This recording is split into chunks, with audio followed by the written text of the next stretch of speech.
Responsibility-centered management, RCM model that we just transitioned to in the Student Government Association for our clubs is basically a model that places more responsibility on the organizations to fundraise and to control their requests, but also places a lot of responsibility on the Student Government Association to look at historical trends of organizations' requested amount, their fundraised amount, their actual spent amount, and then their fundraised amount. We had a core group of us get together and say, we noticed there's a problem, how are we going to fix it? So we sat down, we rewrote all of our financial policies, we took our old ones, threw them out the window and said, let's start fresh.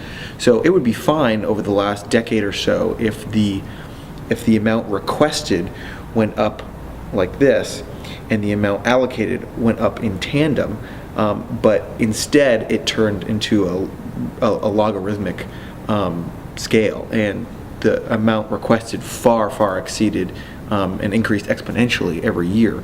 So that made it difficult to allocate accurately. They're really taking a holistic approach. They're looking at all of the clubs, all of their needs, and they have a better idea of our needs. They also hold a meeting to ask about the costs in our budget. In fact, that brings me to this. The new budgeting model, they give you an Excel template, and there's now a section that says explanation, and you get to explain what each of those costs are, where that previously didn't exist. And we kind of asked clubs what was core to their mission, what was needed for them to operate successfully.